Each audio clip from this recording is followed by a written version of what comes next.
các bạn đến với video tiếp theo trong chuỗi bài giảng học từ vựng. Hôm nay chúng ta sẽ đến với một chủ đề rất quen thuộc, đó chính là transportation, giao thông. Let's begin. 1.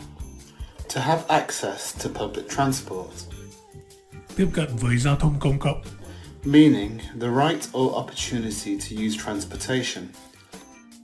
quyền và cơ hội sử dụng hệ thống giao thông công cộng. Example, many people who live in rural areas have no access to public transport and have to rely on private cars or taxis. Rất nhiều người ở vùng ngoại ô không thể tiếp cận với giao thông công cộng và phải dựa vào xe cá nhân hoặc taxi. 2. To upgrade and expand public transport provision, Nâng cấp và mở rộng hệ thống giao thông công cộng, meaning to improve bus and train services and to make these services more available. cải thiện dịch vụ xe bus và tàu và khiến các dịch vụ ấy trở nên sẵn sàng hơn. Example, one way to reduce traffic on the roads is to upgrade and expand public transport provision. Một cách để giảm lượng phương tiện giao thông trên đường là nâng cấp và mở rộng hệ thống giao thông công cộng. 3.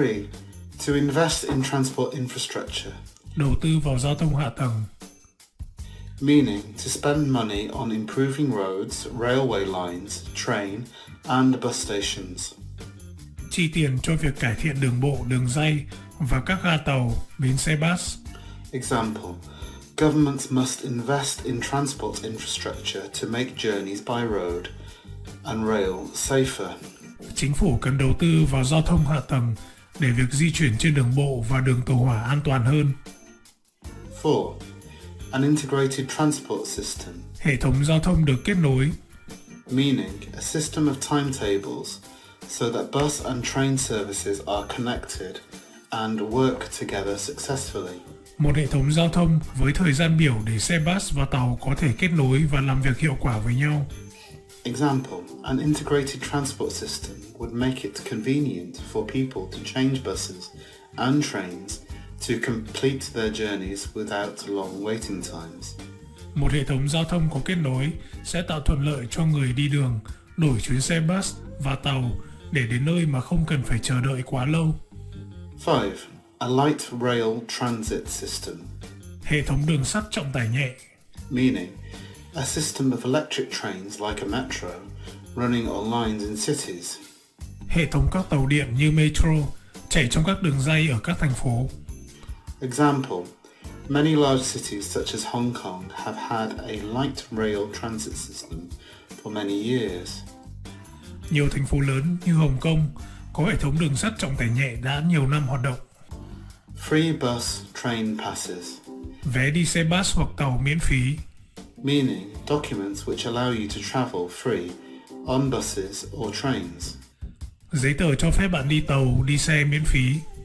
Example, issuing free bus and train passes to children and the elderly would encourage more people to use public transport.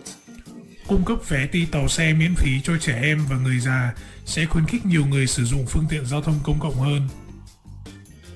A season ticket, Vé thời vụ, meaning a ticket that you can use many times within a particular period. For example, on a regular train or bus journey, and that costs less than paying separately each time. vé cho phép bạn sử dụng nhiều lần trong một thời gian cố định, ví dụ như trên một chuyến bay hay bus thường xuyên nào đó, và thường có giá rẻ hơn là đi lẻ từng chuyến. Example, cheap season tickets would encourage commuters to use buses or trains regularly. Vé thời vụ giá rẻ khuyến khích người đi làm xa sử dụng xe bus và tàu thường xuyên. 8. Dedicated bus lanes, cycle lanes, Làn ưu tiên, meaning a section of a road indicated by white lanes that only buses or cycles are allowed to use. một phần đường bộ được phân bằng đường kẻ trắng dành cho riêng xe bus hoặc xe thô sơ. Example, city authorities should create dedicated bus lanes and cycle lanes to encourage people to take public transport or to cycle in cities.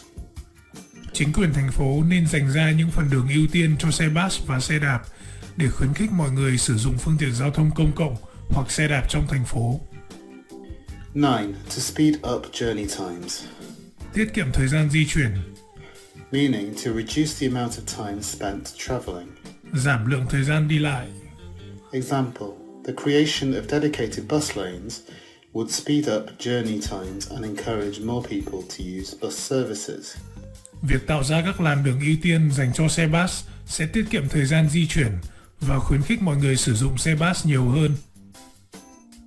Rush hour jams, Tắc đường giờ cao điểm, meaning the time when most people are travelling to or from work or school, and so there is much traffic on the roads.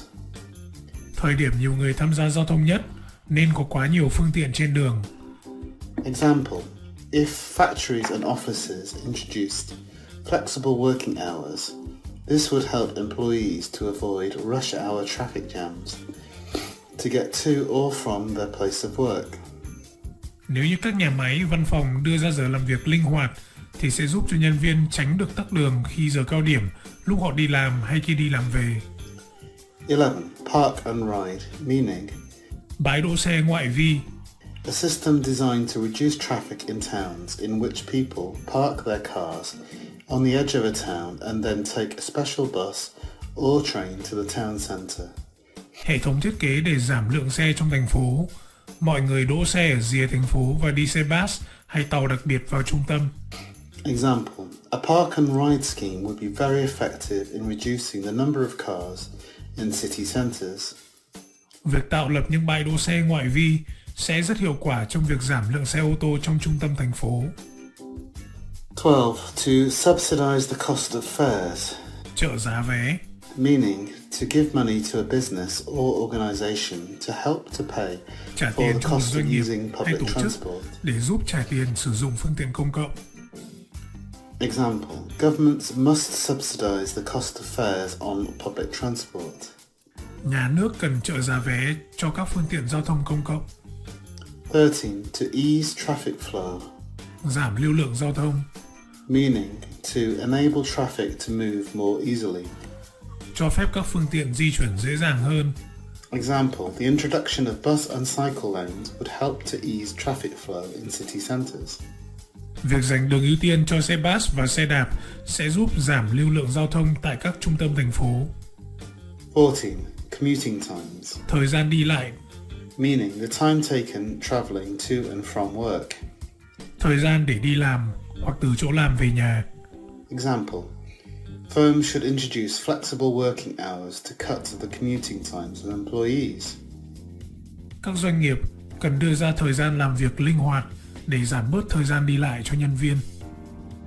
15. Off-peak travel, Di chuyển ngoài giờ cao điểm, meaning travel at times when fewer people are using public transport. di chuyển vào thời điểm khi có ít người tham gia giao thông hơn. Example, cheap fares should be introduced for off-peak travel.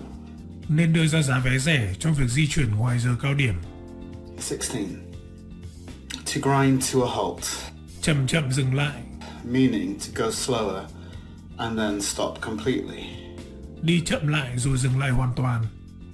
Example, in my city, Paris, traffic regularly grinds to a halt during the rush hour. Trong thành phố Paris, các phương tiện thường đi chậm chậm rồi dừng hẳn vào giờ cao điểm. 17. Congestion charge, Phí ùn tắc, meaning an amount of money that people have to pay for driving their cars into the centre of some cities as a way of stopping the city centre from becoming too full of traffic. một khoản tiền người ta phải trả khi lái xe vào một trung tâm thành phố như một biện pháp để giảm nguy cơ ùn tắc giao thông. Example, more cities should follow the example of London and introduce a congestion charge in order to ease traffic flow in a city centre. Ngày càng nhiều thành phố đi theo London và đưa ra phí ùn tắc để giảm lưu lượng giao thông trong thành phố. 18. A traffic warden, Người giám sát giao thông, meaning a person whose job is to check that people do not park their cars in the wrong place or for longer than is allowed. một người có nhiệm vụ kiểm soát xem xe đã đậu đúng chỗ và đi đúng thời gian cho phép không. Example, more traffic wardens should be appointed to ensure that cars are parked only in permitted areas. Thành phố cử ra nhiều cảnh sát giám sát giao thông hơn để đảm bảo ô tô đỗ đúng nơi cho phép. 19. Road safety measures. Các biện pháp an toàn giao thông đường bộ. Meaning, actions to ensure that the roads are made safer. Các biện pháp được đưa ra nhằm đảm bảo rằng việc tham gia giao thông trên đường bộ được diễn ra an toàn hơn. Example. The number of deaths on the roads would be reduced if the authorities introduced stricter road safety measures. Số người tử vong trên đường bộ sẽ giảm đi nhiều nếu chính quyền đưa ra các biện pháp an toàn giao thông trên đường bộ một cách chặt chẽ hơn. 20. To conduct regular vehicle inspections. Kiểm duyệt phương tiện thường xuyên. Meaning, to inspect all cars, buses and trucks at regular intervals to check that they are in good condition and safe to drive. Kiểm duyệt mọi loại xe ô tô, xe bus, xe tải định kỳ để xem chúng có hoạt động ổn định và an toàn không. Example, every town and city should have centers which conduct regular vehicle inspections. Mọi thị trấn, thành phố nên có những khu trung tâm mà kiểm duyệt phương tiện thường xuyên. 21. To install speed cameras. Cài đặt camera tốc độ. Meaning, to put cameras on certain roads to check that cars are obeying the speed limits. Đặt camera ở những khung đường nhất định để kiểm tra xe có tuân thủ giới hạn tốc độ không. Example, local authorities must install speed cameras near all schools and hospitals to limit the speed at which vehicles are allowed to travel. Chính quyền địa phương phải cài đặt camera tốc độ ở gần mọi trường học, bệnh viện để hạn chế tốc độ mọi phương tiện được phép di chuyển tại những khu vực này. 22. Traffic calming. Điều hòa giao thông. Meaning, building raised areas on roads as a way of making cars go more slowly. Một số điểm được xây cao hơn để khiến xe đi chậm lại. Example, traffic calming measures in towns and cities would make the roads safer for pedestrians and cyclists. Các biện pháp điều hòa giao thông trong thành phố sẽ giúp đường phố an toàn hơn cho người đi bộ hay là người đi xe đạp. 23. Driving while intoxicated. Lái xe khi say rượu. Meaning, the crime of driving a vehicle after drinking too much alcohol. Tội điều khiển phương tiện giao thông sau khi uống quá nhiều bia rượu. Example, driving while intoxicated is a serious crime, and those who drive while under the influence of drink must be severely punished. Lái xe khi say rượu là một tội nặng và những người đó cần được trừng phạt nghiêm khắc. 24. To raise petrol prices. Tăng giá xăng. Meaning to increase the price which people pay for petrol. Tăng giá nhiên liệu. Example, raising petrol prices would not be an effective method of reducing the amount of traffic on the roads. Tăng giá xăng không phải là một biện pháp hiệu quả để giảm lượng phương tiện di chuyển trên đường. 25. To be punctual. Có mặt đúng giờ. Meaning, to arrive at the correct time. Đến đúng giờ. Example, in order to attract more people to use public transport, it is essential that it is clean, reliable, safe and punctual. Để thu hút nhiều người sử dụng phương tiện công cộng hơn, cần phải giữ cho các phương tiện đó sạch sẽ, an toàn, tiện lợi và đúng giờ. 26. Freight services. Dịch vụ chở hàng. Meaning, the system of transporting goods. Hệ thống vận chuyển hàng hóa. Example, railways must provide more freight services in order to reduce the number of trucks on the roads. Các đường ray cần cung cấp nhiều dịch vụ chở hàng hơn để giảm lượng xe di chuyển trên đường, để giảm lượng xe tải trên đường. 27. A tachograph. Đồng hồ tốc độ. Meaning, a device used to measure the speed of trucks and to record the times when a driver has stopped to rest. Thiết bị dùng để đo tốc độ xe tải, ghi lại thời gian xe lái và dừng nghỉ. Example, in the interest of road safety, tachographs should be installed in all trucks to ensure that long-distance drivers are taking regular rest periods. Trong vấn đề giao thông đường bộ, đồng hồ tốc độ cần được cài đặt ở tất cả các xe tải để đảm bảo rằng những người lái xe đường dài nghỉ ngơi thường xuyên hơn.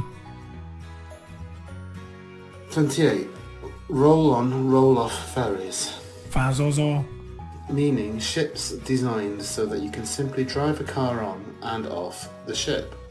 thuyền phà được thiết kế để có thể lái xe lên và xuống. Example, many motorists use roll-on, roll-off ferries to take their cars overseas. Rất nhiều người lái xe sử dụng phà do để đưa ô tô qua biển. 29. Economy airlines, budget airlines, Hàng không giá rẻ, meaning companies which offer cheap flights. các hãng hàng không bán vé máy bay giá rẻ. Example, budget airlines have made it affordable for people to go on holiday or to visit relatives in other countries. Hàng không giá rẻ đã giúp cho mọi người có thể đi du lịch và tham quan nước ngoài. 30. Online booking, Đặt trước trực tuyến, meaning the action of buying a ticket on the internet in order to travel somewhere. mua vé máy bay trên mạng.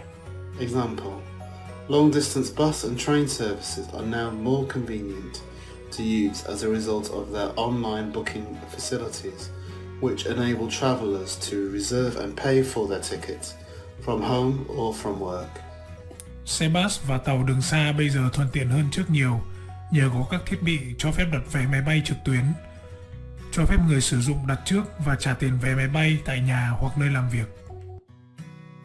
Ok, chủ đề giao thông của chúng ta kết thúc ở đây. Rất vui khi được học cùng bạn ngày hôm nay. Hẹn gặp lại ở một video khác. See you again.